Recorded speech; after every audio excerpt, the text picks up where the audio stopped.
également Maître Guy Bessangui Ndatien Sévérin, honorable vice-gouverneur de la vallée du Bandama, qui est très connu.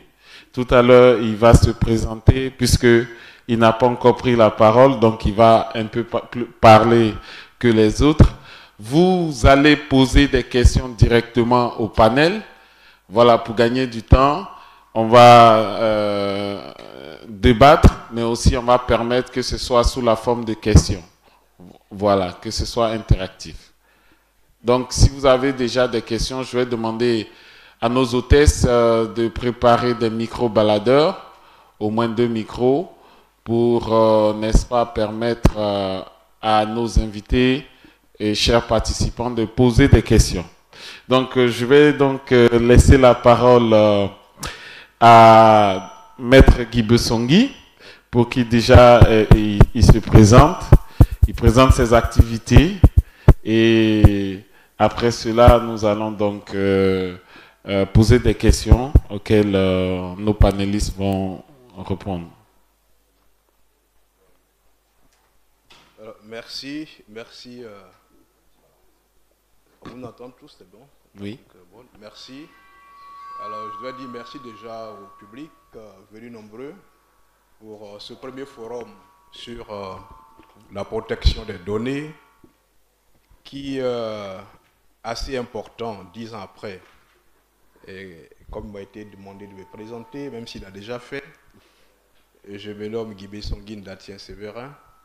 Je suis docteur en droit, spécialisé en droit de télécom et avocat associé à mon propre cabinet, ICT, cabinet Guy Bessangui. Alors, cela dit, je pense que les autres vont se présenter avant qu'on ne vienne sur le...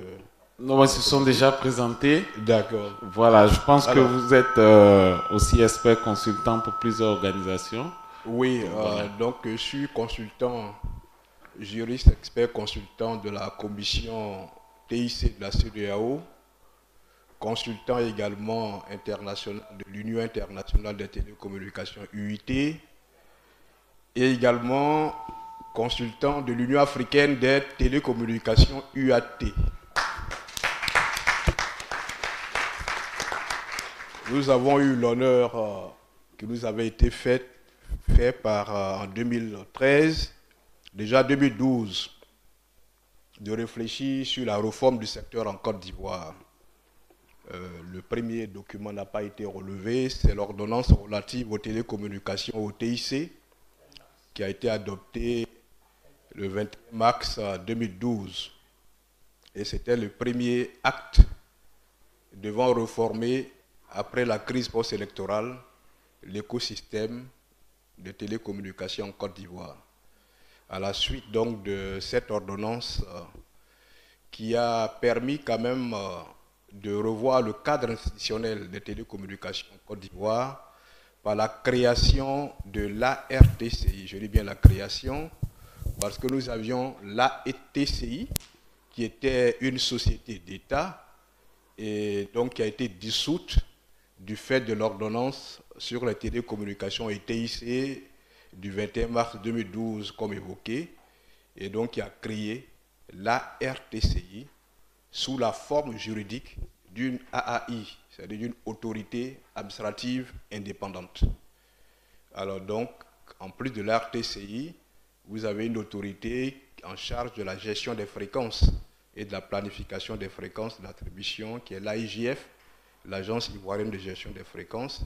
À la suite de cette institution, vous aviez l'ANSUD, qui était donc chargé de la mise en œuvre des opérations de service universel pour le compte de l'État. Alors donc voilà quasiment comment le cadre a été réorganisé en 2012 du fait de la prise de l'ordonnance sur les télécommunications et TIC du 21 mars 2012.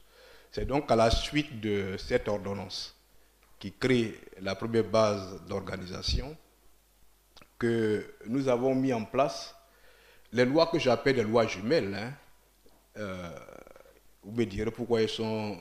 Les lois triplettes, du moins, les lois triplettes. Vous me demanderez pourquoi elles sont triplettes. Parce que ce sont des lois qui ont été rédigées ensemble, la loi sur la protection des données à caractère personnel, la loi sur les transactions électroniques et la loi sur la cybercriminalité. Elles ont été présentées par nous-mêmes avec le ministre Bruno à l'Assemblée nationale le même jour, mais seulement pour des raisons calendrières. Donc la loi sur les transactions électroniques a été ajournée un mois après, d'où le 30 juillet 2013. Donc parce qu'elles sont quasiment la même matière. La protection des données à caractère personnel dans le cyberespace, nous avons les usages, n'est-ce pas? Nous avons également les usagers. Alors, la protection des données à caractère personnel, dans le cadre du cyberespace, s'est intéressée beaucoup plus à l'usager que nous sommes, que vous êtes. Et les usages, ce sont la loi sur les transactions électroniques. Tout ce qu'on fait comme usage dans le cyberespace et la répression de ces usages va donner lieu à la loi sur la cybercriminalité, qui est une loi répressive, une loi pénale, mais spécifique à toutes ces infractions qui sont commises dans le cyberespace ou via un système de communication électronique. Donc, juste pour présenter cet ensemble qui va justifier ce qui a été dit par Maître Assoko, que les données, comme on l'indique très souvent, sont la matière première des actes de cybercriminalité. Tout à l'heure, il y a la PLCC dont il a parlé. L'affaire qu'il a évoquée, c'est l'affaire Diane Blé. Hein. Diane Blé, qui avait été accusé de la profanation, acte de profanation donc de la tombe de DJ Arafat. Mais d'ailleurs, c'est une jeune dame, mais elle était étudiante. Hein. Une jeune étudiante naïve, quasiment, qui n'était même pas sur les lieux. Donc, pour dire les cybercriminels, attention, ça peut être nous tous, simplement par des méconnaissances qu'on utilise, parce qu'elle avait juste copié un texte paru sur une page, elle a copié sur sa propre page, faisant croire qu'elle était l'auteur de ce texte, et qui naturellement a permis de, l'appréhender et de la sanctionner pour des peines d'emprisonnement fermes et également pour des peines d'amende comme prévu par la loi sur la cybercriminalité. Alors, le thème qui nous réunit là, j'en viens, c'est bien 10 ans. 10 ans après. D'application de la loi, oui. Je dirais d'emblée que 10 ans après, on devrait pouvoir se satisfaire à travers ce que Maître Foster et Assoko viennent de nous dire. Se satisfaire, pourquoi? Parce que si cette loi n'avait pas été existée, il aurait fallu la créer. 10 ans après, c'est d'abord le premier sentiment. Pourquoi? Parce que 10 ans avant, puisque nous sommes 10 ans après, donc 2013, 10 ans avant, en 2013, la Côte d'Ivoire n'avait pas d'arsenal juridique. Je dis bien n'avait pas d'arsenal juridique en matière de cybercriminalité, en matière de protection des données à caractère personnel, contrairement à la France, avec la loi sur les libertés informatiques qui existait, même si le RGPD est venu par ailleurs, mais c'est depuis 1978. Donc la loi liberté informatique. Donc il y a déjà une culture, un contexte, une habitude en ce qui concerne tout ce qui est données informatiques et autres. Et chez nous, nous n'avions pas de loi. Donc la protection des données, les transactions électroniques, la cybercriminalité. Voilà pourquoi il était important de doter le secteur de ces instruments juridiques pertinents qui ont permis tout de même d'avoir ou de mettre en place ce cadre juridique et institutionnel. Alors, mais 10 ans après avoir mis ce cadre juridique et institutionnel, qu'est-ce qui a été fait? Je pense déjà que on pourrait regarder sur le plan matériel. Quand je parle de plan matériel, c'est le dispositif de la loi sur les données à caractère personnel. Il y a des dispositions manquantes qu'on peut observer et certaines ont été relevées comme l'analyse d'impact. Ça, c'est un aspect. Et dans le cadre de la révision très prochaine, ce sont des aspects qu'il va falloir regarder.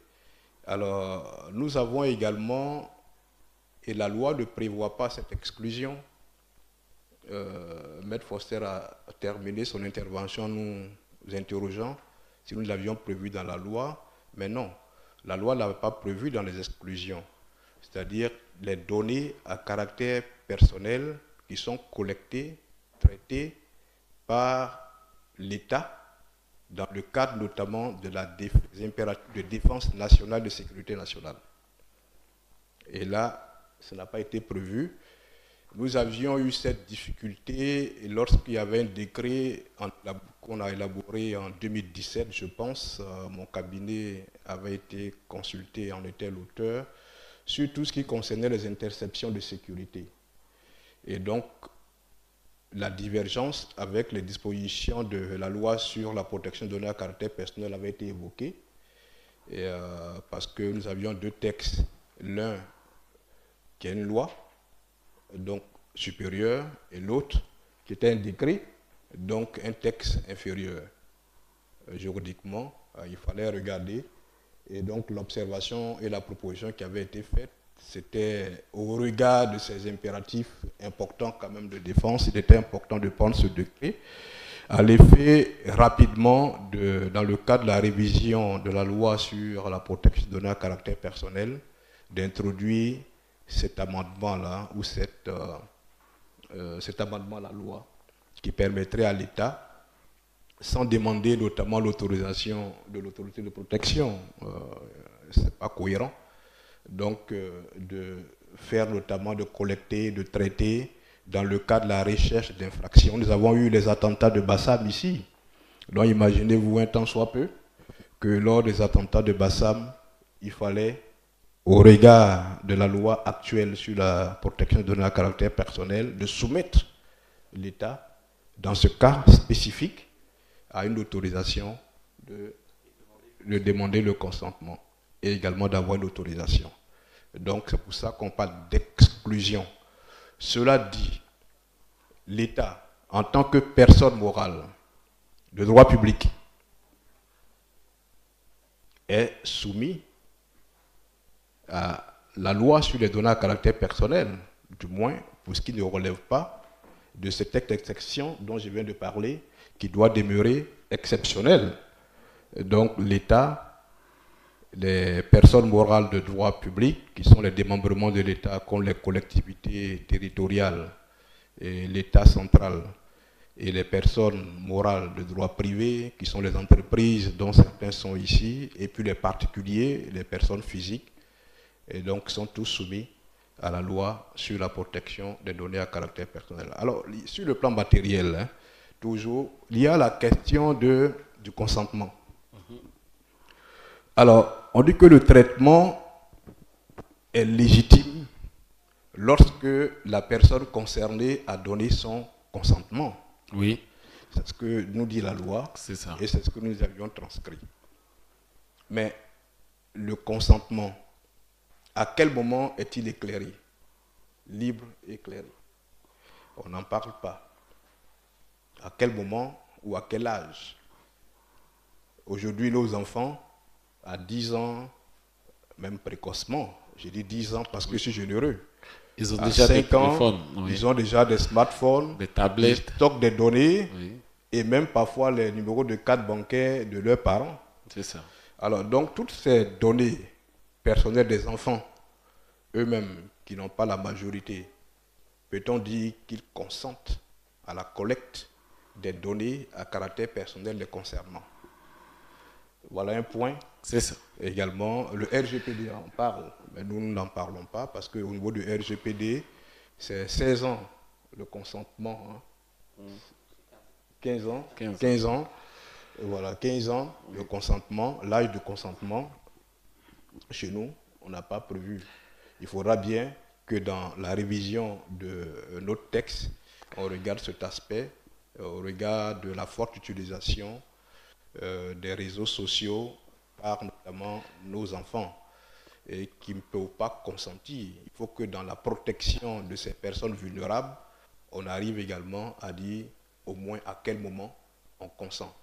Si vous donnez un enfant de 10 ans, de 13 ans, donne une donnée à caractère personnel le concernant, peut-on évoquer cela comme étant un consentement préalablement requis et donc qui fonderait la légitimité de la collecte. Voilà. Donc, puisque nous sommes en train de faire le bilan, oui. C'est au plan matériel, comme je l'ai dit, au niveau du texte matériel, au niveau de la disposition matérielle, il y a quelques éléments. Alors, on peut continuer, mais rapidement, au niveau organique. Oui, maître, il y a une question qui me brûle un peu les lèvres, peut-être qui va dans le développement que vous allez faire tout à l'heure. Alors, c'est sûr, en France, on a créé une autorité distincte, qui est la CNIL, et en Côte d'Ivoire, le législateur a confié donc ces pouvoirs-là à l'autorité de régulation. Même si ce n'était pas sous votre législature au moment où vous étiez député, je ne sais pas si c'était au moment où vous étiez député que la loi a été votée. Non, on l'a adopté quand j'étais au ministère avant d'aller être député. Donc, est-ce que vous pouvez nous expliquer un peu pourquoi est-ce qu'on n'a pas créé une autorité distincte? Alors, justement, c'est sur ce point, ce second point que j'allais intervenir, sur le plan organique, institutionnel. Nous avons opté pour une unicité organique lors de l'élaboration de la loi de 2013. Je peux vous confier que l'acte additionnel de la CEDEAO portant transaction, du moins portant protection de données à caractère personnel, avait demandé à tous les États de l'espace de la CEDEAO de créer des autorités de protection qui soient revêtues de la nature juridique de AAI, autorité administrative indépendante, à l'effet de protéger les données à caractère personnel. Alors, dans le contexte de l'élaboration de la loi 2013 contextualisée, nous venions de sortir de crise post-électorale. Crise post-électorale longue, achevée en fin 2011 quasiment, et 2012, la réforme du secteur qui nous a permis de mettre en place les 3 structures dont je viens de parler, avec la dissolution de certaines structures existantes et la création de nouvelles. Un an après, c'est-à-dire en 2013, on adopte la loi sur la protection des données à caractère personnel, et voici une situation pratique à laquelle on se trouve confronté. Faut-il créer de façon supplémentaire un autre organe? Ou faut-il faire preuve d'imagination pour que parmi les organes existants et fraîchement créés, on puisse notamment ventiler les missions de cette autorité de protection? Donc, l'approche était très pragmatique. C'était de confier, je dis bien de confier, de façon transitoire et non pas définitive, pour le contexte dans lequel nous étions, de confier les missions de l'autorité de protection à l'organe dans la loi. Si vous regardez bien l'article 46 de la loi relative à la protection des données à caractère personnel, on dit bien les missions de l'autorité de protection sont confiées à l'autorité administrative indépendante. Vous voyez? On commence par là, à l'autorité administrative indépendante en charge de la régulation des télécommunications. Parce que dans les structures créées, la seule qui était revêtue de cette nature juridique d'autorité administrative indépendante, qui est une catégorie juridique, l'autorité administrative indépendante qui n'est pas société d'État, qui n'est pas EPN, qui n'est pas EPIC, c'était bien la TCI créée sous sa nouvelle forme. Alors, donc nous avons dû confier ces missions. Et encore l'article 46 dit bien confier, confier. Je reprends parce que nous allons sans doute retravailler pour améliorer les textes. Alors, ce qui veut dire que c'est une expérience quasi unique Parce que les autres pays de l'espace CEDEAO ont tous créé des autorités administratives indépendantes, distinctes des autorités de régulation des télécommunications, qui soient distinctes des autorités de protection des données. Ça fait 10 ans. Donc 10 ans, il est impératif et opportun pour nous, nécessaire, de nous interroger sur ce cas école ou d'école qui a été de confier momentanément les missions à l'autorité de régulation des télécommunications. La philosophie de la protection des données à caractère personnel est-elle la même que la philosophie de régulation d'un secteur? Nous nous trouvons dans une régulation sectorielle qui sont les télécommunications, tout comme une régulation sectorielle dans le domaine de la communication audiovisuelle, ici avec la ACA, c'est sectoriel. Dans le domaine de l'aviation civile, avec l'ANAC, nous avons des régulations sectorielles.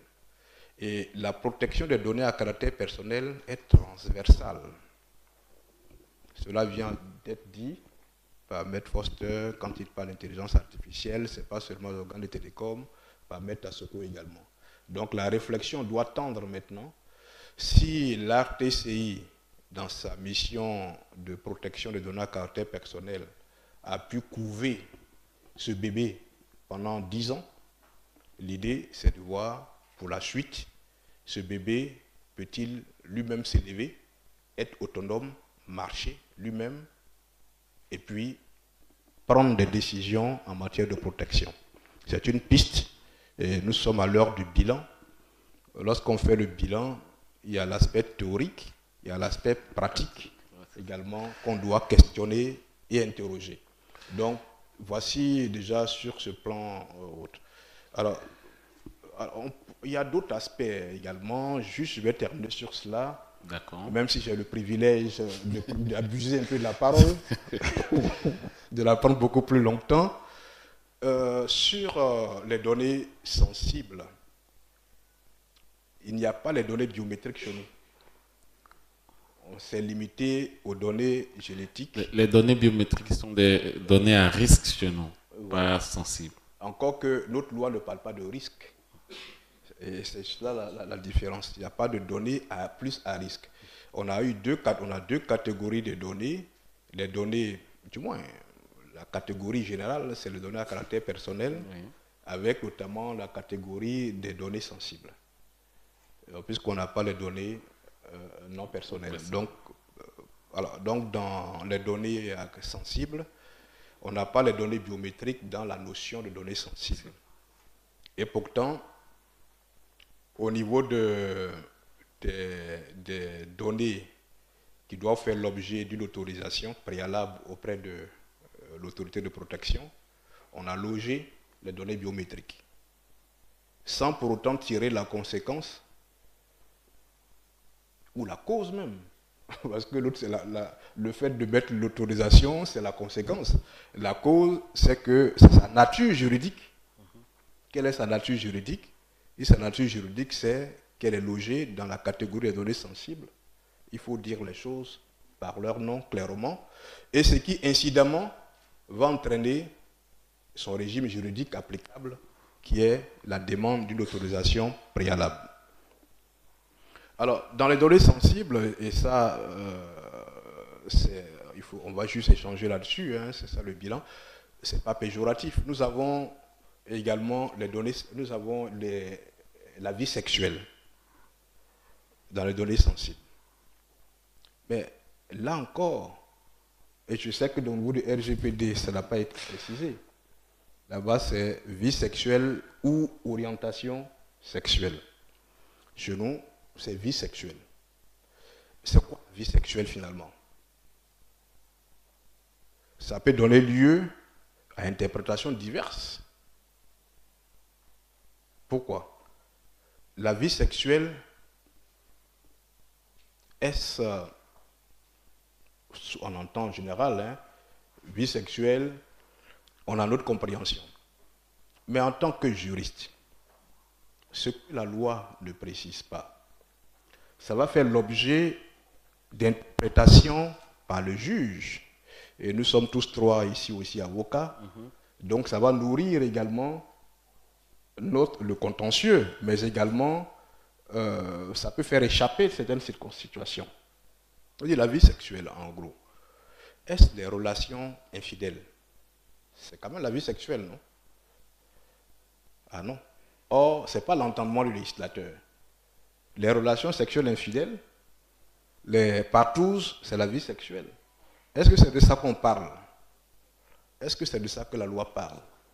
Question. Donc, vous voyez en fait, et je ne crois pas, hein, pour être, Oui. nous sommes les rédacteurs à la fois de cette loi et tout, donc ce n'est pas, comme on appelle, la compréhension du législateur, hein, ça je peux vous le dire. Mais je veux dire la lettre vie sexuelle, telle que mis, on peut tout mettre, c'est un fourre-tout. C'est un fourre-tout. C'est un fourre-tout, simplement tout, sauf parfois ce qu'on veut dire. Ce sont les relations hétérosexuelles, homosexuelles, en général, dont on parle. Mais est-ce que la nécrophilie, c'est une orientation sexuelle qui soit légale? Non. Pourtant, c'est une orientation. Voilà. La nécrophilie, la zoophilie, ce sont des orientations. Mais est-ce que le législateur, dans l'esprit de la loi, au-delà de la lettre, veut-il faire mention de ces différents éléments? Donc, voici quelques aspects. Je pense que nous allons... Merci, Maître Ibessongui. Je pense que le débat est très intéressant. Est-ce qu'il y a des questions dans le public? Est-ce que vous avez pu recueillir quelques questions? Il y a devant ici une main levée. Voilà, vous gardez un micro pour ici, un micro pour... Voilà, donc on va répondre en même temps hein, aux questions. Dès qu'une question est posée, on répond. S'il vous plaît. Voilà, la dame, ladies first.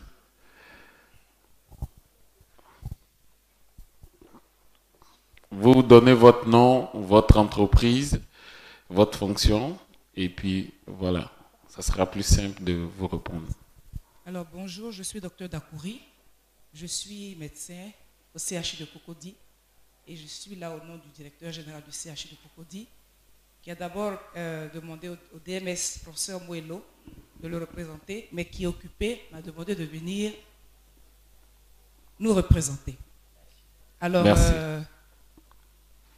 au début avant mon intervention, je vais peut-être dire qu'il y a un petit quelque chose qui manque, c'est la loi. On nous parle de la loi, mais on ne la connaît pas. Peut-être que dans nos invitations, on aurait pu nous la glisser, mais à défaut, peut-être ici, en rentrant, nous la remettre pour qu'on sache exactement de quoi il s'agit. Je pense que ça a manqué un peu. Oui. J'ai vu que Maître Foster, par contre, a présenté, je ne sais pas si c'est une partie ou bien toute la loi, mais dans une de ces diapos que j'ai prises en photo, j'ai vu quand même un article, quelques articles de la loi. Mais ça manque. Peut-être que d'ici la fin de la cérémonie, on pourrait la voir. Merci. Alors, bien que on voudrait s'excuser, hein, parce que vous nous avez sollicité pour être panéliste en tant que gestionnaire des données sanitaires, mais le programme, je pense que cet aspect a fait défaut, on n'a pas bien vu cela. C'est pas grave. Si bien que le directeur ne va pas... Il y aura toujours d'autres éditions, ne vous inquiétez pas. Merci. Alors, ma question n'est pas vraiment d'ordre sanitaire, elle est générale. D'accord. J'ai 3 préoccupations. Et vous savez que nous sommes tous amenés à donner, à fournir nos données, comme a dit Maître Foster. Nous fournissons nos données et on est souvent frustrés à certains moments. Je vais donner 3 cas. Hier, il y a un post WhatsApp dans lequel un usager se plaignait parce qu'il s'est rendu compte que tout ce qui se passe dans le taxi est enregistré et transféré à Yango. Et il se plaignait du fait que l'usager qu'il est ne savait pas que ces données qu'il livrait ainsi étaient transmises et étaient collectées. Ça, c'est la première préoccupation. Qu'est-ce que vous en dites? Quel est le recours pour les usagers que nous sommes? On nous prend des données à notre insu et on ne sait pas ce qu'on en fait, on ne sait pas quel est l'objectif de ces données qui sont collectées à notre insu, et peut-être pas, parce que, comme il l'a si bien dit, nous donnons des accords.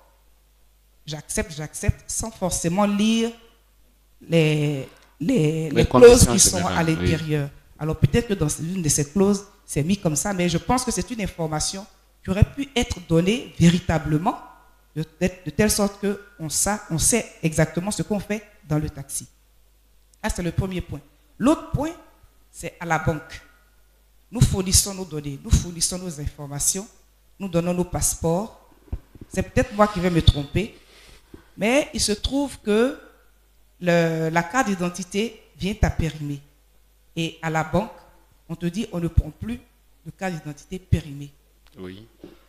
Mais je suis un peu choquée quand on me dit on ne prend même plus mon passeport qui est à jour. Quel recours est-ce que j'ai? Parce que je me sens limitée. Pour une raison ou pour une autre, ma carte d'identité n'est pas encore prête.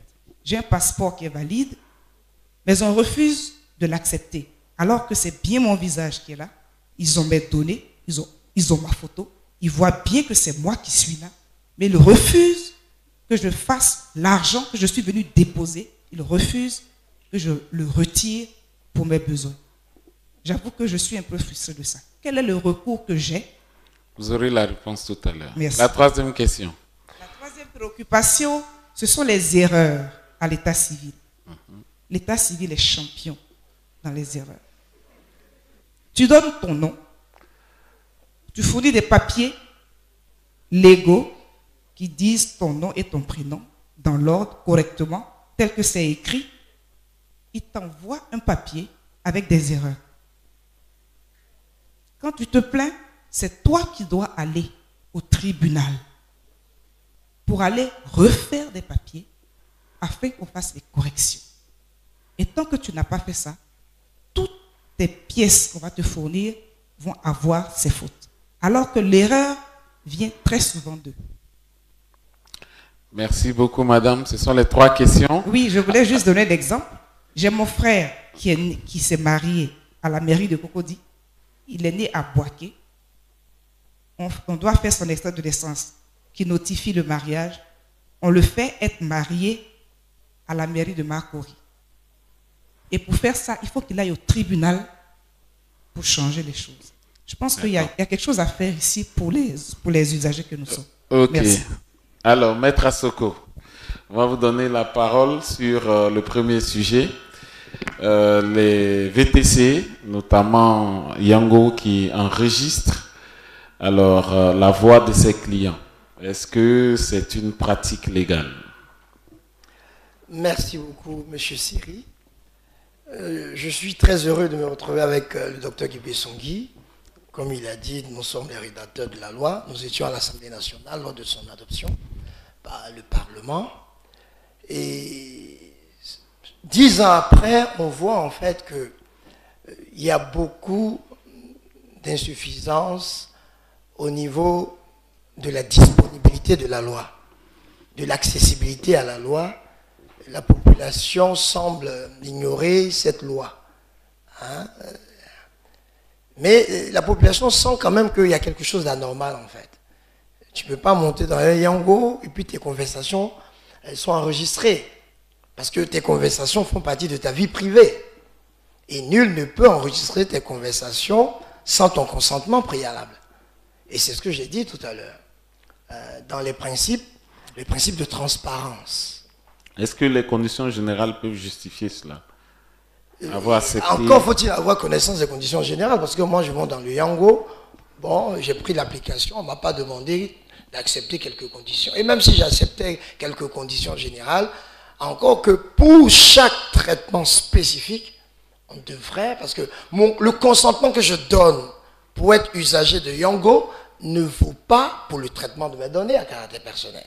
Il faudrait qu'il y ait eu une clause particulière que j'ai cochée, qui me dit que Yango est autorisé. Et même cette clause pour traiter mes données ne vaut pas pour l'enregistrement de mes conversations, qui a encore une autre finalité, qui n'a rien à voir avec la finalité initiale. Donc c'est la question du consentement qui est posée ici. Et le consentement, c'est ce qui valide, ce qui fait la légitimité du traitement. Et tant que ce consentement, comme le disait le docteur Guy Bessongui, n'est pas clairement explicité, la loi dit qu'il faut un consentement qui a des caractères. C'est un consentement qui est dense, qui est l'accord, qui est exprès, qui est donné, et cet accord-là est libre, il est éclairé et il est informé. Bon, libre, il faut que la personne soit informée qu'on veut enregistrer sa conversation. Ici, c'est donc la question de la transparence, mais encore, c'est la question de la loyauté du traitement. Parce qu'il faut que la personne sache qu'elle est enregistrée. Même si je donne mon consentement pour être enregistré, au moment où je suis enregistré, je dois savoir à partir de quel moment je suis enregistré. Et les traitements clandestins, les traitements secrets, à l'insu de la personne, constituent des cas de déloyauté du traitement. Donc, je pense qu'ici, nous sommes dans un cas de déloyauté et de défaut même de consentement, parce que le consentement ici, il n'est pas précisé qu'il soit entier et libre, qu'il soit spécifique, non équivoque et informé. Ça, c'est autre chose. C'est une consultation en tant qu'avocat. Je vous ai donné le principe. Vous avez deux recours. Vous pouvez recourir donc à l'autorité de protection, à la RTCI pour vous plaindre de ce comportement, ou alors vous pouvez, si vous avez les preuves de ce que vous alléguez, saisir les juridictions de droit commun. Voilà. Je profite en même temps pour ce qui concerne donc les données périmées. Ça aussi, il y a un autre principe que j'ai dit ici. Dans le domaine bancaire. Dans tous les autres domaines, puisque la loi est transversale, vous devez avoir donc des données mises à jour. Hein? Donc des données qui sont exactes et mises à jour. Voilà. Donc c'est l'exactitude de la donnée et la possibilité de mettre les données à jour. Ensuite, il y a les données qui sont périmées, donc qui ne sont plus, on va dire, qui ne sont plus actuelles. Mais ceci étant, quand la personne a déjà été identifiée, et là ça rejoint une autre loi qu'on a élaborée en 2017, c'est la loi d'orientation dans la société de l'information. Cette loi-là permet de régler beaucoup de problèmes, notamment pour l'administration publique elle-même. Lorsque l'administration publique elle-même a été à l'origine d'un certain traitement, a fourni des données, elle ne peut pas réclamer ces données-là au citoyen qui a fait l'objet de ce traitement-là lorsqu'il vient demander un service. Oui. C'est-à-dire que l'administration devrait avoir des bases de données interconnectées qui permettent de faciliter la vie des usagers. Pour être concret, c'est-à-dire normalement quand on va solliciter le service public, on ne doit pas nous demander nos cartes d'identité parce que c'est l'émanation d'un service. Une fois que la carte d'identité a déjà été enregistrée avec les mêmes informations. Ici, l'information qui va poser problème, peut-être c'est la personne qui vient. La personne qui vient. Mais la banque a assez de moyens pour identifier cette personne qui vient. Elle a pris des photos. Elle a pris des photos. Elle a même enregistré des anciennes copies d'identité où elle peut retrouver la photo. Elle a la signature de cette même personne. Et cette personne vient avec un document authentique, valide, qui présente encore sa photo. Je pense qu'ici, il y a un traitement excessif quand même qui est fait. C'est la proportionnalité du traitement qui est mis en œuvre ici. Et il faut régler ce problème. De toute façon, la banque n'a pas besoin forcément de la pièce d'identité de la personne pour l'identifier. Il faut que la banque développe elle-même des moyens d'identification, d'authentification. Ça aussi, c'est une évolution. C'est une évolution. La banque devrait avoir les moyens d'identifier ses clients de façon irréfutable, de façon non répudiable. Bon, ça, ce sont des possibilités que la banque peut mettre en place. Mais refuser un service pour quelqu'un qui présente une identité valide, ça pose un problème d'excès. Mais ceci dit, la banque va vous retorquer que nous travaillons ici sur les directives de la BCAO qui imposent certaines directions. Et la BCAO, c'est une entité supranationale. Les textes de la BCAO sont exclusifs. Donc, il y a d'autres considérations juridiques. On va partager juste l'expérience avant de revenir à Maître Guy Bessongui de la France. Est-ce que au niveau de la France, par exemple, les banques font un effort pour simplifier les choses à ce niveau? Comment vous dire? Elles sont tenues d'une obligation légale de faire ce qu'on appelle dans le jargon bancaire le KYC, Know Your Customer.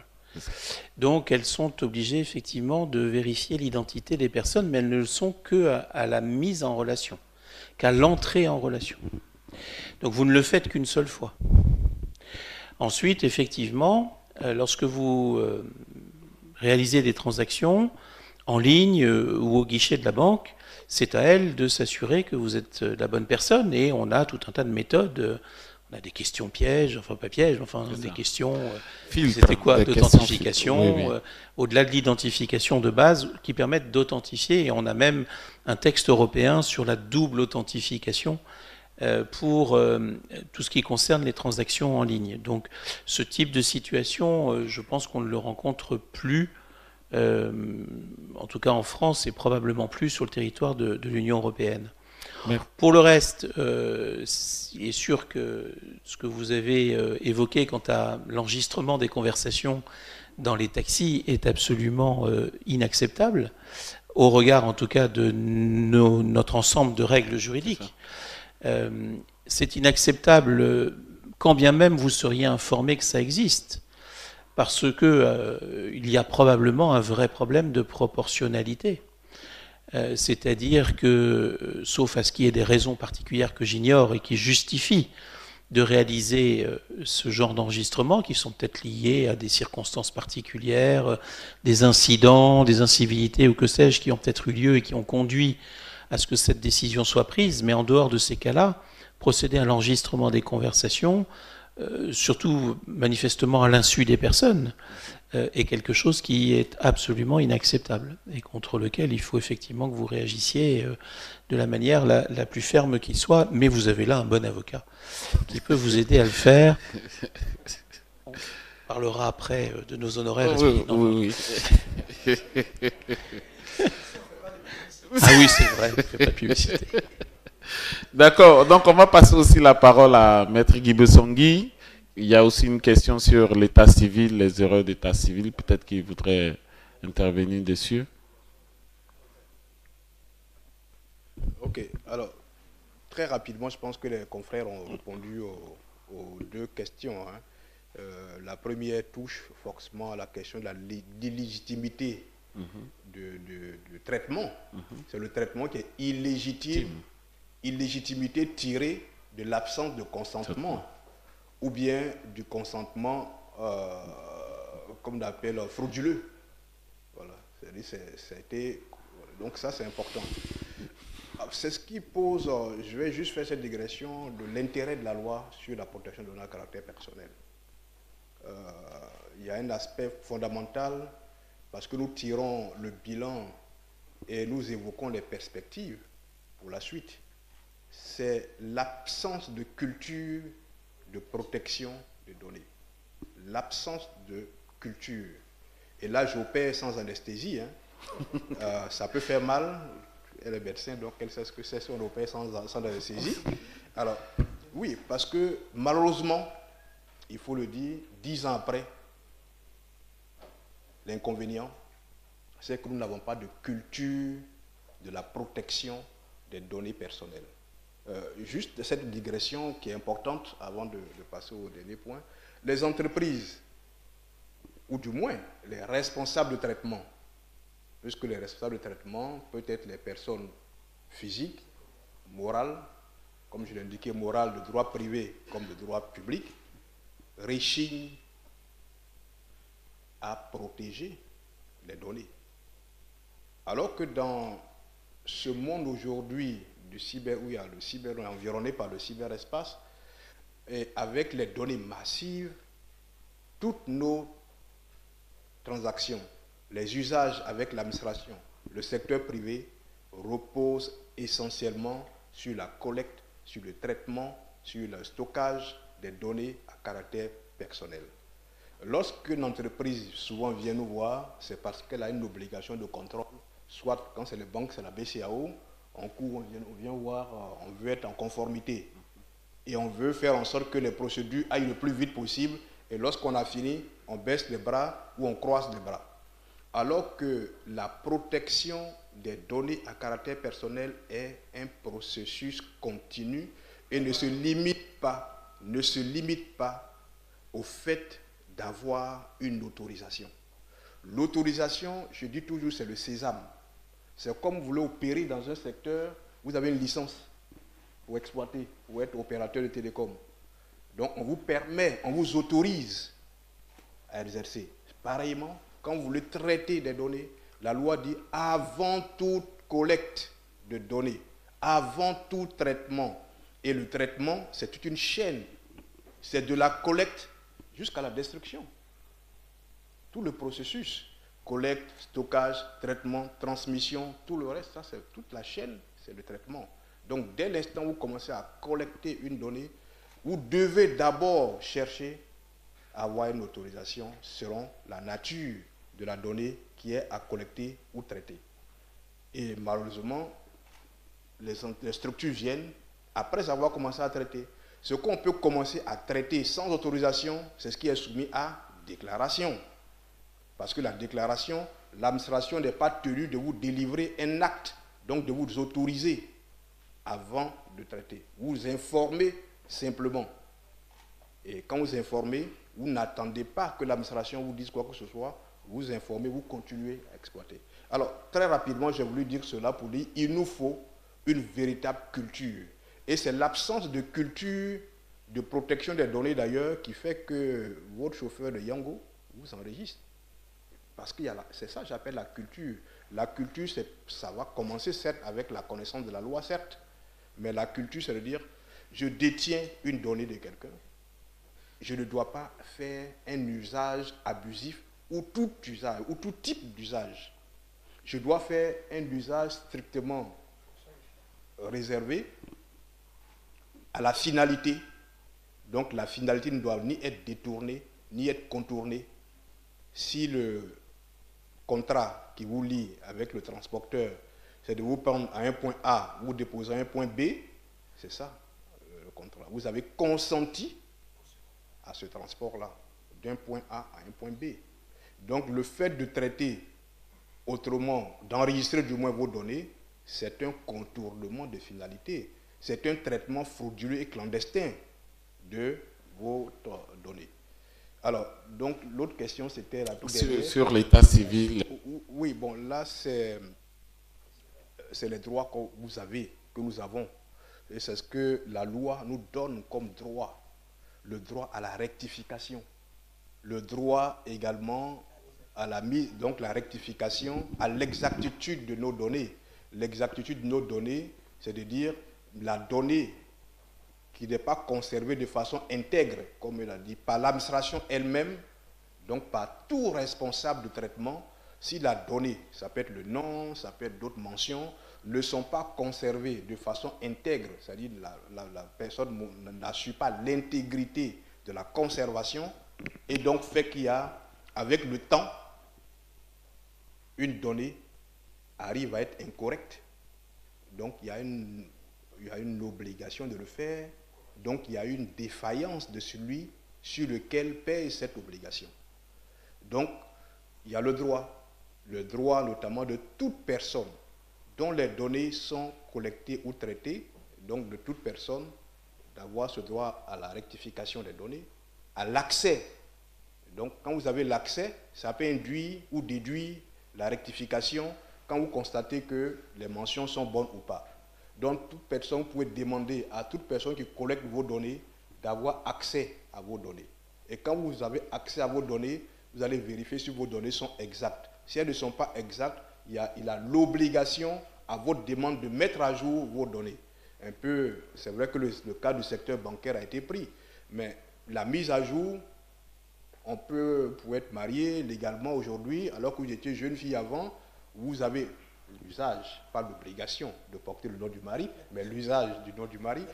Alors, donc, si vous avez cet usage-là, et que sur votre carte d'identité, vous avez donc le nom de votre époux également, alors donc vous allez rectifier. Et celui qui a pris doit à cette obligation parce que c'est de mise à jour. C'est ça le droit notamment à la rectification et le droit à l'accès devoir. Pour le côté bancaire, c'est des notifications. La différence demeure là. Dès l'instant où des mentions, parce qu'il a cette obligation d'exactitude qui induit ou qui déduit également la mise à jour. Dès l'instant où une mention arrive à être périmée, dans quelque temps, ça peut être la date de la pièce, et vous ne savez pas quelles sont les modifications qui sont intervenues dans l'état civil de la personne dans l'intervalle. En ce moment-là, il y a des notifications pour que la personne puisse mettre à jour ces données. Mais si ce n'est pas fait, on ne peut pas ou on ne doit pas opposer à la personne concernée, notamment cet aspect-là des paloufs. Maître Guibesongui, il y a beaucoup de choses à dire par rapport à cela, mais on va toujours recueillir. Alors, il y a, je crois, le président des jeunes avocats qui est là et qui veut intervenir.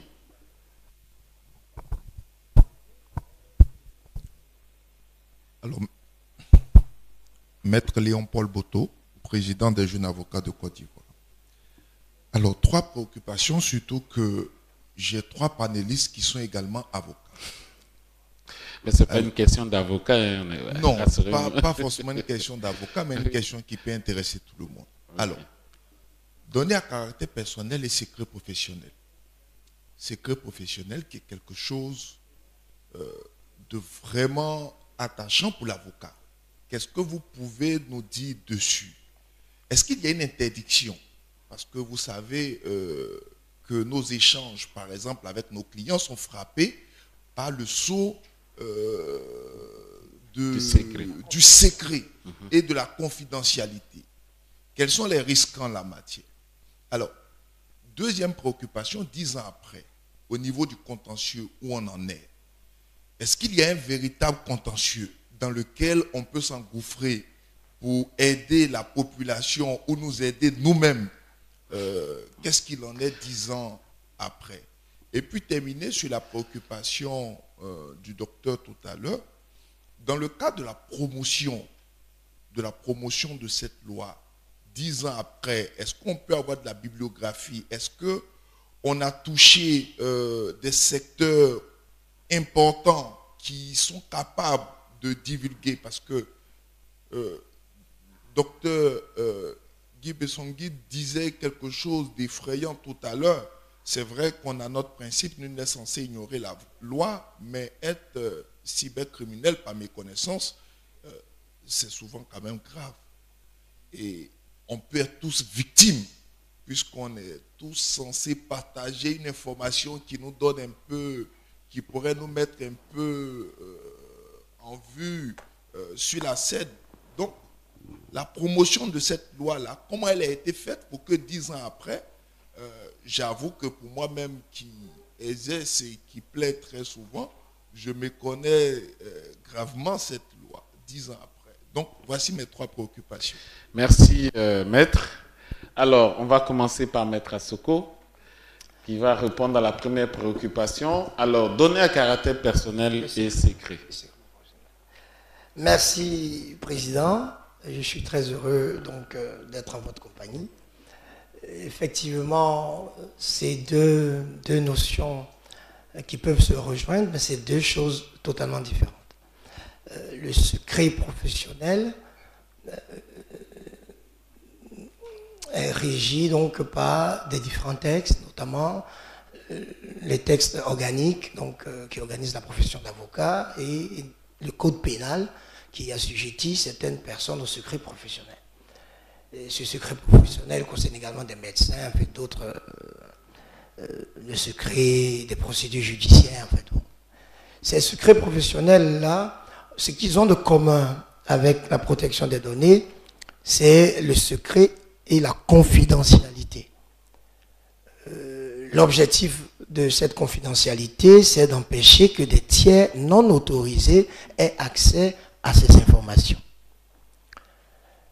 La différence, c'est que pour les données à caractère personnel, la loi interdit à toute personne de divulguer ces informations confidentielles.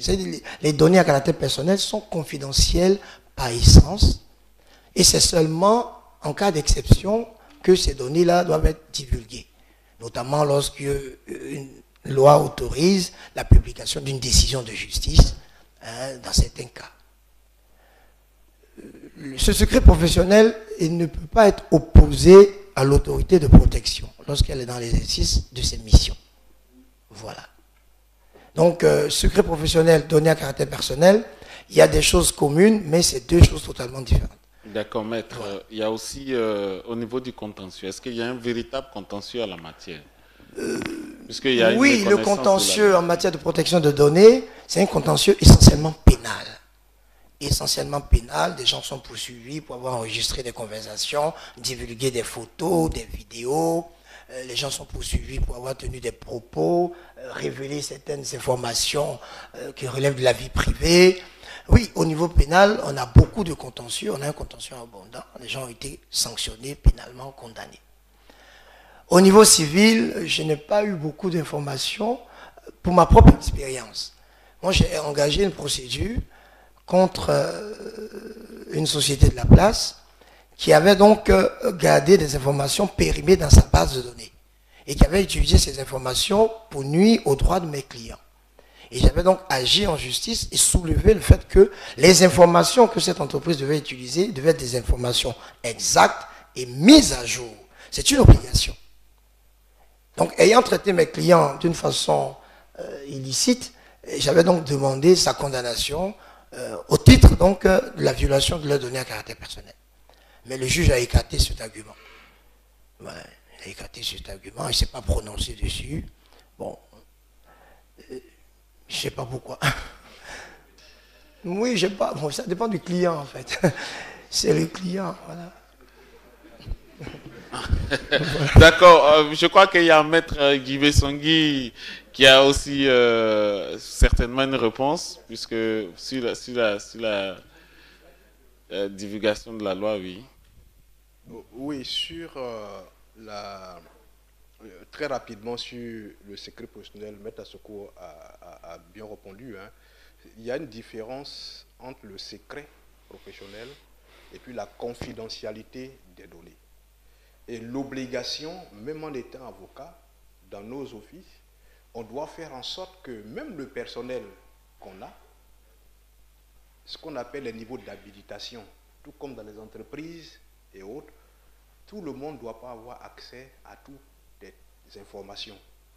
Il y a des informations, comme on l'a indiqué, qui sont sensibles, il y a des données qui sont sensibles et qui vont nécessiter également un régime plus renforcé de protection, par exemple. Par exemple, les données médicales, les données biométriques, les données génétiques, ainsi de suite. Donc, pour ces données beaucoup plus sensibles, ou du moins qualifiées comme telles par la loi, il faut bien qu'il y ait des mesures de protection plus renforcées, de nature à assurer également la confidentialité. Et l'absence, il a indiqué, c'est une obligation. Et si on n'assure pas suffisamment la confidentialité des données qu'on collecte, même de nos clients, on a tous les types de clients, personnes physiques, personnes morales, c'est assez névralgique. Si on ne prend pas les mesures suffisantes pour assurer la confidentialité, alors naturellement on peut être tenu pour responsable. Parce qu'en collectant ces données, en les traitant, on devient automatiquement responsable de traitement de données. Alors, on a eu de nombreux cas, hein, l'affaire Bouygues et bien d'autres, où juste des fuites de certaines données, par des erreurs même parfois de maintenance, ont entraîné des amendes lourdes à ces responsables de traitement. Donc c'était juste là, le secret professionnel, il va concerner toutes les professions. Par exemple, même au niveau des opérateurs de téléphonie, il y a le secret des professionnels, c'est-à-dire la confidentialité, certes, mais les communications qui sont faites, c'est neutre, il ne doit pas écouter et puis naturellement venir. Donc ils sont tenus. Là, le secret professionnel, qui n'est pas spécifique à notre corporation. Mais par contre, ce qui peut être très intéressant au niveau des avocats, c'est que nous prenions conscience aujourd'hui qu'on doit quand même assurer beaucoup, ou être regardant plus sur la confidentialité des données. Et donc, pour assurer la confidentialité des données, il y a également toutes les mesures opérationnelles et organisationnelles, fonctionnelles, comme on le dit, mises en place dans nos cabinets respectifs pour pouvoir assurer cette confidentialité des données. Au-delà même de ce que, par déontologie déjà, on était tenu d'assurer la protection de nos clients. Merci, Maître Guy Bessongui. Juste sur la vulgarisation, oui. c'est pour terminer sur ça. Hein. Okay. Alors, je vais dire, j'ai été un peu, j'ai dit que j'opérais sans anesthésie tout à l'heure. Ça fait mal un peu, mais c'est nécessaire. Ça tue pas. Oui. Alors, lorsque Assoko est là, hein, lorsqu'on avait fait la loi sur la cybercriminalité en 2013, déjà la cybercriminalité, on avait organisé un petit séminaire, je ne sais pas si c'était au Tiama, non, à l'endroit des magistrats, des avocats, des notaires, en tout cas des professionnels du droit, pour dire, mais désormais, nous avons, ou bien vous avez des rudiments pour réprimer tout ce qui va concerner la cybercriminalité. Tout ce qui est investigation numérique, ce sont des outils qu'on a. Tout ce qui est également aussi les nouvelles infractions spécifiques aux technologies de l'information et de la communication, connaître déjà ça de façon générale et dire, mais désormais, on peut le faire. On prend toujours le cas du vol d'informations qui n'existait pas dans le code pénal avant. Le vol, on l'a appris à nos étudiants, ils récitent par cœur, c'est l'abstraction frauduleuse de la chose d'autrui. Mais la chose, c'était quoi? Alors que nous sommes ici, dans le cadre notamment d'une information, de quelque chose d'immatériel. Alors peut-on considérer ça comme une chose matérielle qu'on peut soustraire? Alors donc le vol d'informations faisait que des magistrats démunis de cela, avant 2013 comme je l'indiquais, relaxaient les cybercriminels et on dit ben, ils sont laxistes ou ils sont mal défendus par leurs avocats. Non. Mais ce que nous cherchons à faire comprendre, c'est parce que simplement on était démunis, dépossédés de tout instrument juridique et de toute qualification. Parce que le droit pénal, c'est le principe de, également, voilà, liberté, comme on appelle, criminel, voilà, liberté, le principe criminel. Donc si la loi ne s'est pas définie, il n'y a pas de sanction prévue, vous ne pouvez pas faire autrement. Vous n'allez pas faire une infraction sui generis. Donc pour la vulgarisation, je demeure persuadé que 10 ans après, les efforts je dirais des instances, peut-être pour faire une tautologie institutionnelle, sont limités. Moi, je fais un constat. Parce que 10 ans après, si nous sommes là, alors que même des professionnels du droit ne savent pas, et je sais, hein, beaucoup, les populations ne savent pas, il faut bien que chacun puisse s'en approprier. On avait fait un élément, je ne vais pas le dire pour une autre banque et autres, mais le PDG a dit, mais lui-même, il ne savait même pas ce que c'est que la donnée personnelle. Pourtant, il est DG d'une banque, d'une haute banque de la place. Donc, voyez-vous déjà, si on ne sait même pas, comment on peut protéger? C'est ça. Depuis la caissière jusqu'en haut, il y a cela. Donc, ce que moi je prêche, et d'ailleurs, c'est ce qui m'a amené d'ailleurs à introduire des cours à l'université, à nos étudiants, puisque j'ai l'avantage de professer. Alors, donc, depuis 2014, sur les télécoms de façon générale, mais là, je viens de finir un cours sur la cybercriminalité, le droit cybercriminalité, pour commencer déjà à donner ces rudiments là. Pour nous, la culture va naître de cela. Ouais, nous sommes en train de faire, aujourd'hui, chacun se dit, et c'est ce que le docteur vient de dire, mais j'ai été enregistré. On prend de plus en plus conscience du fait que l'image, c'est une donnée. Il n'y a pas que la voix, c'est une donnée. Vous voyez? Donc, il n'y a pas que le nom, il n'y a pas que les éléments, l'image, la voix et tout le reste sont des données. Et ça nous intéresse, nous tous. Personnes physiques, parce que même lorsque des personnes morales, il y a les salariés également des personnes morales qui ont intérêt à ce que les données qui sont collectées d'eux au sein de l'entreprise fassent également l'objet d'une protection. Donc, moi, je pense que c'est chacun qui doit pouvoir y contribuer. Il y a les cercles, notamment de professionnels. Il y a également les cercles universitaires. Mais si on veut abandonner uniquement cette culture ou l'émergence d'une culture de protection des données, mais y compris même la cybercriminalité, c'est quand même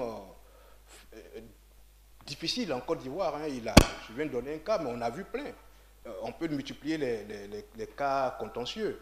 Vous avez vu l'affaire également, comme on appelle Succès, c'est comme elle s'appelait, Succès, sur son nom Facebook, mais de son vrai nom Mawa quelque chose, qui avait été auteur d'actes de cybercriminalité, mais parce que simplement elle avait diffusé des fausses nouvelles via les réseaux ou de télécommunications ou les systèmes d'information, comme on le dit. Alors, l'infraction classique, on la détache de l'infraction de cybercriminalité parce que ça a utilisé des systèmes et des moyens de TIC. Donc, du coup, l'amende devient plus lourde, mais parce que parfois, on est assis dans son salon, comme la plupart de celles qui se font appeler influenceuses chez nous, et puis on commence à insulter son voisin qui est à côté de lui. Mais quand vous le faites, ça j'insiste, en utilisant un système d'information ou un réseau de communication électronique, le moyen déjà arrive à qualifier l'infraction, qui aurait pu être une infraction classique que vous avez faite, d'une infraction de cybercriminalité. Merci beaucoup, maître. Alors, il y a M. Kindo qui doit poser sa question, mais je voudrais demander à maître Foster, lorsque vous avez, par exemple, un compte sur les réseaux sociaux et que on vous blacklist de votre propre compte parce que quelqu'un vous aurait signalé, alors que vous aviez déjà un certain nombre d'abonnés sur votre compte, est-ce qu'il y a des recours? Alors, en droit français, oui, on a des recours qui sont des recours à la fois sur le fondement du RGPD, qui peuvent être par exemple associés à des problématiques de non-mise à jour des bases de données ou d'utilisation de données non exactes et non mises à jour. Et puis après, on a des recours sur le plan pénal qui peuvent être des recours liés à ce qu'on appelle la e-privacy, c'est-à-dire les atteintes à la réputation sur Internet et au travers des réseaux sociaux. Donc oui, on a des recours, mais honnêtement, aujourd'hui, c'est pas vraiment le RGPD qui va être utilisé ou la loi sur la protection des données, c'est plutôt les textes pénaux qui vont être utilisés. D'accord. Merci beaucoup. Bon, on s'achemine vers la fin, parce que je sais que vous avez un peu faim.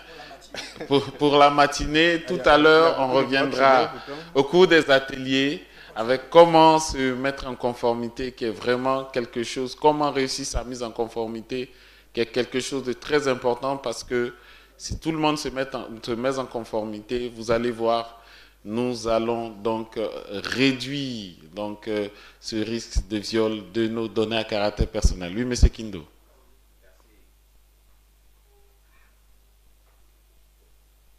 Bon, ça marche pas? Est-ce qu'on peut... Voilà, merci. S'il vous plaît, s'il vous plaît. Oui. Excusez, mais depuis longtemps, je lève la main. Après lui, si je peux avoir la question, il n'y a pas de souci. D'accord. J'ai le malheur d'être assis derrière, c'est pour ça. Ok, on vous prendra juste après lui. Il y en a qui sont devant. D'accord. Merci, Monsieur Seri. Merci aussi aux panélistes. Moi, j'ai pris connaissance de cette loi-là depuis le jour où on m'a désigné comme DPO, comme correspondant et à la protection des données à caractère personnel. Mais dans l'application de cette loi aussi, il y a eu des arrêtés d'application qui ont été pris. Il y a que la loi a été faite, je ne sais pas pour exactement quel besoin, pourtant il y en avait. Je pose la question pour quel besoin, parce que le suivi n'est pas régulier. Alors, il y a des informations qui ont été données et qui ne sont pas respectées. Je prends une situation qui concerne la pratique de chaque jour, ce que nous faisons là-bas, aux impôts. Je suis le chef de service sécurité informatique de la DGI.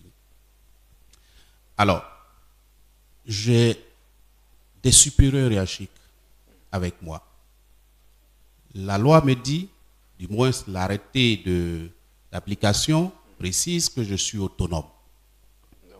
Et même, c'est accompagné des rémunérations. Ça n'a pas été fait. Bon. Ça n'a pas été fait. Mais cette autonomie-là me pose un problème. Parce que je ne me vois pas en train d'aller dire à mon directeur général qui a pris une décision qui met à mal les données de certains collègues. Je me vois mal, je ne suis pas un syndicat. Je me vois mal en train d'aller me mettre devant lui. DG, là, vous tombez sous le coup de la loi. Voici ce que dit la loi. Voilà, c'est rentré là, c'est sorti par là. Alors, la désignation, le mode de désignation des correspondants devrait être revu. De la même manière, certaines personnes sont nommées par décret. Il faudrait aussi que ces personnes-là puissent être nommées par décret, lui donnant entièrement son autonomie. Parce que si ce n'est pas le cas, ben, écoutez, c'est parce que vous avez eu un certain niveau de responsabilité qu'on vous a proposé comme correspondant. C'est parce que j'étais chef de service de la sécurité. Ben, si on m'enlève de là, on va voir si je vais aller encore faire des remarques au DG. Alors, dans la loi, le chapitre 6 parle des relations entre le supérieur et le subordonné. Oui. Mais là, le supérieur, ce n'est pas moi, mais je suis le subordonné. Mais il se trouve que le subordonné, c'est lui qui doit faire appliquer la loi à tout l'ensemble, y compris son supérieur. Alors, ça pose un problème, en fait. Ça pose un problème. Okay. Il faudrait que ça soit revu. Maintenant, je vais terminer. Il s'agit des caméras de surveillance. Des caméras, des vidéosurveillance. Alors, les tests sont clairs là-dessus.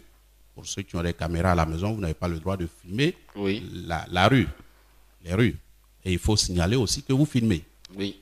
Mais le problème que j'ai avec ces moyens de protection, c'est lorsqu'il y a un problème et qu'on doit visionner les enregistrements.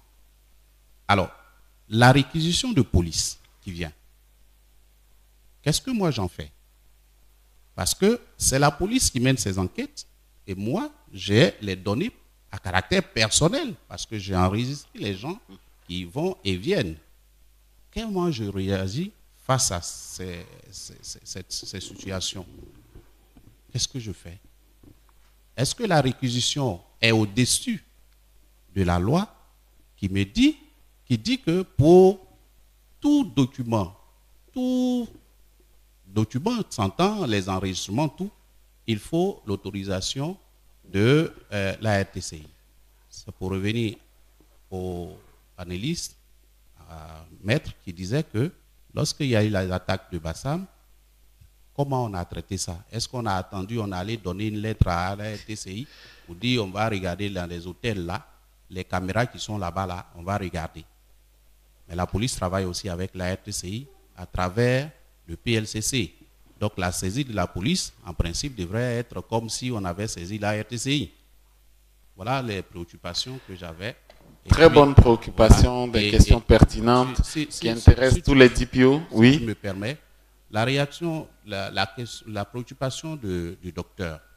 En fait, le véritable problème, ce n'est pas que l'erreur qui a été commise ne devrait pas. Nous sommes d'accord qu'il y ait erreur. Mais c'est qui s'en charge, qui prend en charge les frais. Voilà. Pour corriger les erreurs. Corriger les erreurs. D'accord. On reviendra là-dessus. Donc, la question d'IPO, voilà, l'exercice paisible de sa mission. On va y aller dans quelques minutes. Après, je vais demander aux panélistes d'être brefs sur les réponses. Oui, rapidement, donc, comme il a dit, il y a un arrêté. Je suis même l'auteur de l'arrêté qui a été donc adopté. Le profil, c'est un niveau directeur. Voilà. Ça, c'est l'esprit.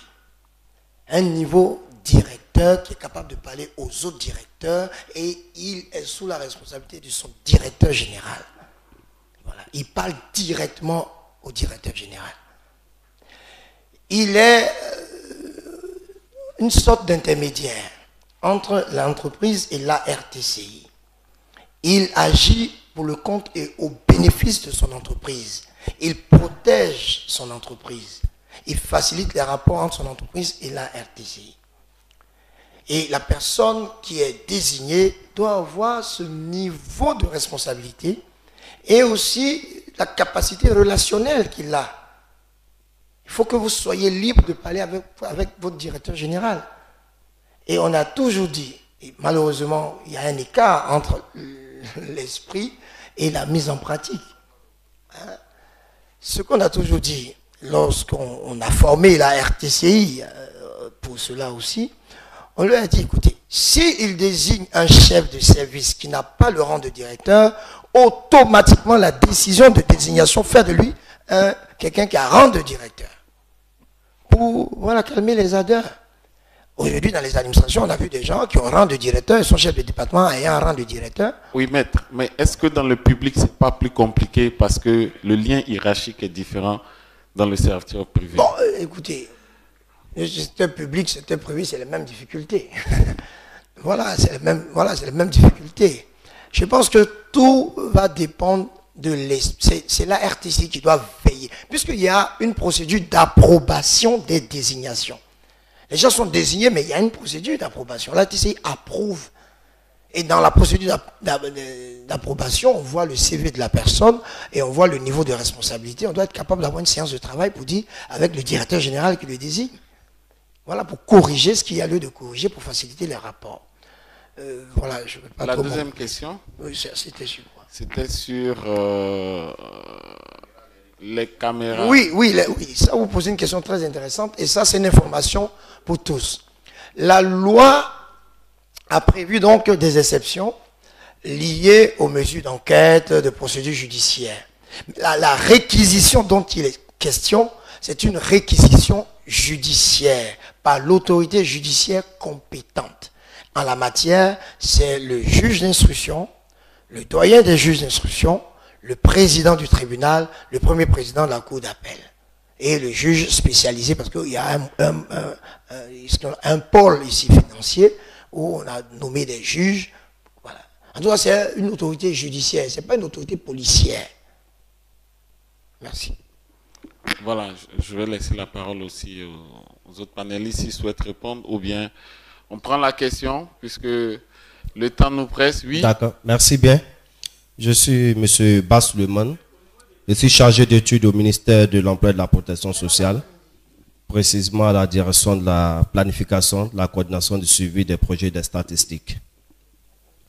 Ok, ma question est la suivante. Dans le cadre d'un projet national visant à améliorer les conditions de vie des populations, il arrive qu'on procède à des collectes de données sur l'échelle nationale. Et ces informations sont parfois spécifiques, propres au projet qui est en cours. Et ces données sont gérées, qui seront gérées dans un système d'information pour aide à la décision, sur le plan national bien sûr. Et je voudrais savoir, ces données qui sont collectées seront de quelle nature et quelle régulation pourrait être appliquée à un tel SI dans le cadre de ce projet qui est au niveau étatique. Maître Guy Bessongui. Et dernièrement, pour terminer, est-ce qu'il faudrait, pendant la collecte des données, y associer des conditions d'acceptation? Merci. Des recueils de consentement. Oui. Maître, est-ce que vous voulez répondre ou... Rapidement, oui. Pour l'État, comme Dr Guy Bessongui l'a dit, oui, l'État est soumis à la loi, au même titre que tous les citoyens. Mais la différence, c'est que l'État est détenteur de l'autorité de la puissance publique. Il a des pouvoirs exorbitants. Donc la loi a aménagé la soumission de l'État et a prévu que tous les traitements opérés par l'État se fassent par une loi ou un décret après avis consultatif de l'autorité. Et nous, on pense qu'en la matière, c'est un avis lié. Voilà. Alors, je pense que je vais juste... je connais bien ces questions-là, vu qu'on a tourné nos bosses dans les administrations pendant longtemps. Oui, prenez simplement le cas des filets sociaux productifs. Ils collectent des données des ménages les plus faibles. Donc, naturellement, ça rentre clairement dans la définition de données à caractère personnel. Identifier toute donnée qui peut identifier une personne directement ou indirectement par référence à un numéro, mais également par toute donnée de nature économique, sociologique, psychologique, physiologique et autres. Donc l'aspect économique. Alors c'est une tentation malheureuse souvent des structures publiques que le ministère à l'époque en charge de la question des affaires sociales avait voulu faire passer en Conseil des ministres sans demander l'avis préalable de l'autorité de protection. L'avis préalable qui, au regard de la loi, doit être donné par décret, après avis, du moins l'autorisation doit être donnée par décret, après avis préalable de l'autorité en charge de la protection des données. Vous avez deux types d'autorisation, celle qui est délivrée directement par l'autorité de protection, et lorsqu'il s'agit de missions de service public, que ce soit par le fait d'une personne morale de droit privé exerçant des missions de service public ou une personne publique, dans le cadre de ces missions de service public, l'autorisation est délivrée par décret après l'avis préalable de l'autorité de protection. On a dû demander à ce que ce ministère en question, alors que c'était déjà pendant le conseil de gouvernement était fini, le lendemain de voir le conseil des ministres, on a dû rappeler ce dernier pour dire, mais tiens, ne faites pas signer n'importe quoi au président, parce qu'une fois qu'il a pris notamment le décret, c'est fini. Ce sera contraire à la loi sur les données à caractère personnel. Pour aussi répondre à notre ami qui disait, attention, mais dès l'instant, ça la culture des données personnelles, mais dès l'instant où le président de la République, on dit, tout parti relégame comme fasciste, hein, tu partiras de la loi que tu t'es toi-même faite, que tu as toi-même faite. Donc elle s'applique à tout le monde, y compris au président de la République, et simplement, lui vous en voudra de ne lui avoir pas dit que ça contrevient à une loi de la République. Et ce qui doit justifier qu'on arrive à éclairer la prise de décision. Dans le cadre de ce décret précis sur les filets socioproductifs, j'en parle parce que ça rejoint plus ou moins, c'est des projets de l'État, donc au profit pour aider les populations dans le cadre des missions de services publics. Et donc la loi a été ajournée, le décret a été ajourné, la prise du décret a été ajournée, et dans les meilleurs délais, l'avis de l'autorité de protection a été produit. J'étais directeur de cabinet, donc on a dû activer l'ARTCI qui a travaillé nuitamment pour arriver à finaliser son décret, son avis du moins préalable, avant d'éclairer la décision, parce que cette décision doit viser l'avis préalable. Sinon, tout citoyen, toute personne peut déférer ce décret-là à la censure du juge administratif, parce qu'il n'aurait pas respecté les conditions de sa prise. Ça, ce n'est pas un procès fait à une personne, comme le dit en matière de recours administratif, c'est un procès fait à un acte. Voilà, c'est le principe en la matière.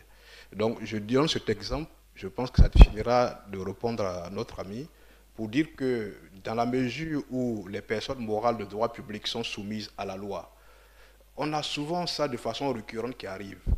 Et je voudrais insister aussi là-dessus. À des sociétés d'État qui se disent, nous on est l'État. Je leur dis, mais vous n'êtes pas l'État. Une société d'État n'est pas l'État. Peut-être c'est l'attribut société d'État qui les induit en erreur. La loi sur le statut d'État ou le statut à participation financière publique dit que le statut d'État, le statut à participation financière publique sont des sociétés commerciales par la forme. Sociétés commerciales par la forme.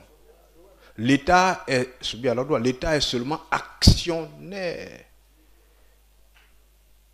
C'est pas parce qu'il est actionnaire quasi unique, puisqu'on est à participation financière publique, donc il peut être majoritaire ou non, vous avez des économies mixtes et autres, que cela fait de cette catégorie de personnes juridiques, donc de cette personne morale-là, qui a la capacité d'ester en justice, qui peut avoir du patrimoine, donc il y a une personne juridique. Et sa personnalité juridique est distincte de celle de l'État. Quand on dit de celle de l'État, donc l'État central. J'insiste encore parce que je sais que parmi vous, il y a beaucoup de DPO. Moi, je n'aime pas le thème de DPO ici tant qu'on ne l'a pas changé. Notre loi dit correspondant à la protection des données. C'est eux qui disent DPO là-bas, délégué à la protection des données. DPD en France, délégué à la protection des données. Chez nous, jusqu'à preuve de contraire, c'est correspondant à la protection des données. Correspondant à la protection des données. Donc, très rapidement à l'indépendance, ça pose problème.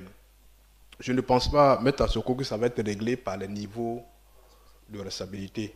Et un peu comme il a dit, même si vous mettez quelqu'un qui a un rang de directeur, son DG qui vient de dire, peut dire, ben, je suis ton supérieur hiérarchique. C'est pour cela que j'appelle à une culture de la protection des données. De sorte que le correspondant, lorsqu'il est mis en place, on connaît sa mission. On sait ce qu'on attend de lui. C'est quasiment un maillon pour veiller à ce que la structure assure une protection aux données à caractère personnel collectées.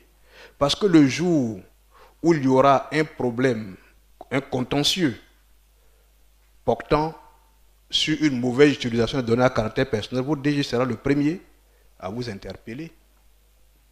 Vous voyez? Parce que, comme l'a dit Maître Assoko, c'est la question de l'image. C'est pour ça que j'ai indiqué c'est un process continu. Ça ne doit pas se limiter au fait que vous ayez seulement le sésame de l'autorisation, parce que ça peut entraîner un contentieux énorme pour l'entreprise. Et les montants ont été donnés, hein, 5% du chiffre d'affaires, 3%, mais au-delà de ça, à l'image. Donc ça, c'est assez important. La loi, l'esprit, c'est pour ça peut-être que l'arrêté, on doit revoir. Parce qu'en fait, quand on prenait le RGPD, les missions du correspondant ou du délégué à la protection des données sont dans le règlement. Nous, on avait juste dit qu'il y a un correspondant, et puis on a dit le profil. Mais en réalité, excusez-moi, mais nous, on s'en fout du montant, la rémunération. Le législateur, ce n'est pas son problème. C'est vraiment un contrat de droit privé. Voilà, qui doit se faire. Il n'appartient pas à un acte réglementaire de fixer pour dire, bon, vous êtes correspondant, donc on doit vous donner tel montant, c'est pas ça. Et dans les profils de correspondants, les entreprises, dans la philosophie et dans la culture de la protection des données, et c'est le problème qu'on a avec les correspondants dans les entreprises, ce qui vient de dire que c'est une réalité, ça traduit une réalité. Ils se disent, mais nous on a un poste, on a un rôle. On fait cela de façon incidente, sans incidence. De façon incidente, mais sans incidence financière, je veux dire. Voilà. Si vous le faites de façon incidente, que ce n'est pas votre activité principale, mais comment vous pouvez arriver à façonner une réelle culture? Parce que, comme l'a dit, les collègues disent, mais bon, lui, peut-être c'est notre DAF, c'est notre DSI, mais de façon incidente, il fait la protection, il vient nous voir. Et puis, il y a parfois des réticences. Parce qu'on fait les questions de conformité aussi avec les entreprises. Donc, parfois, il y a des réticences des autres au regard notamment du délégué à la protection des données ou du correspondant de l'entreprise. Donc, l'indépendance, l'esprit, c'est cela. C'est de dire, tous comme la loi donne obligation à ce que les données, ce qui doit être le cas, soient protégées, à la fois des salariés que vous êtes, et également à la fois à l'égard des usagers, que parfois nous sommes du secteur public comme du secteur privé, et que cela peut avoir une conséquence énorme en termes de sanctions. Sanctions, ce n'est pas seulement par l'autorité de protection. Il a dit les sanctions peuvent être du fait du manquement par les personnes concernées, dont les données ont été maltraitées et maltraitées. Donc je m'arrête là. Merci, Maître Guy Songui. On est obligé d'arrêter parce qu'il y a 14 heures, il y a les ateliers qui vont commencer. Il faut qu'ils aillent s'apprêter. Vous voyez, les données à caractère personnel sont une matière très intéressante. On voit tous combien de fois ça touche à notre vie, c'est notre personnalité. Alors, ce qu'il faut retenir, c'est qu'à partir d'aujourd'hui, vous devez être des vecteurs d'informations sur les données à caractère personnel pour développer une culture de protection des données à caractère personnel. C'est notre affaire à tous. Agissons ensemble pour la protection de nos données à caractère personnel. Donc on se revoit tout à l'heure pour le premier atelier qui est sur comment réussir sa mise en conformité. Ça intéresse toutes les entreprises. Il y a un cocktail qui sera servi dès que vous sortez de la salle pour tous les participants. La délégation officielle, les VIP peuvent rester sur place pour une brève concertation. Merci. Et bien, merci d'être avec nous jusqu'à 16h. Ce soir également sera donné les awards à ceux qui, n'est-ce pas, se sont mis en conformité. Et nous vous invitons à... données à caractère personnel. Alors pour te protéger, il existe une loi depuis 10 ans en Côte d'Ivoire. Et pour que tu sois informé, il y a un événement. C'est le Forum national sur la protection des données.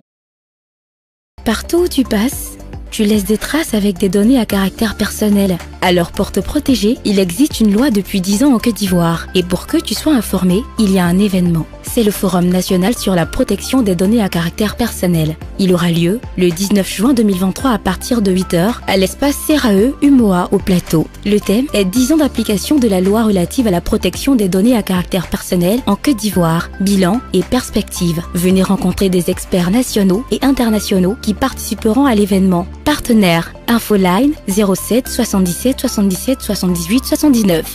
Partout où tu passes, tu laisses des traces avec des données à caractère personnel. Alors pour te protéger, il existe une loi depuis 10 ans en Côte d'Ivoire. Et pour que tu sois informé, il y a un événement. C'est le Forum national sur la protection des données à caractère personnel. Il aura lieu le 19 juin 2023 à partir de 8h à l'espace CRAE Umoa au Plateau. Le thème est 10 ans d'application de la loi relative à la protection des données à caractère personnel en Côte d'Ivoire, bilan et perspectives. Venez rencontrer des experts nationaux et internationaux qui participeront à l'événement. Partenaire Infoline 07 77 77 78 79. Partout où tu passes, tu laisses des traces avec des données à caractère personnel. Alors pour te protéger, il existe une loi depuis 10 ans en Côte d'Ivoire. Et pour que tu sois informé, il y a un événement. C'est le Forum national sur la protection des données à caractère personnel. Il aura lieu le 19 juin 2023 à partir de 8h à l'espace CRAE Umoa au Plateau. Le thème est 10 ans d'application de la loi relative à la protection des données à caractère personnel en Côte d'Ivoire, bilan et perspectives. Venez rencontrer des experts nationaux et internationaux qui participeront à l'événement. Partenaire Infoline 07 77 77 78 79. Partout où tu passes,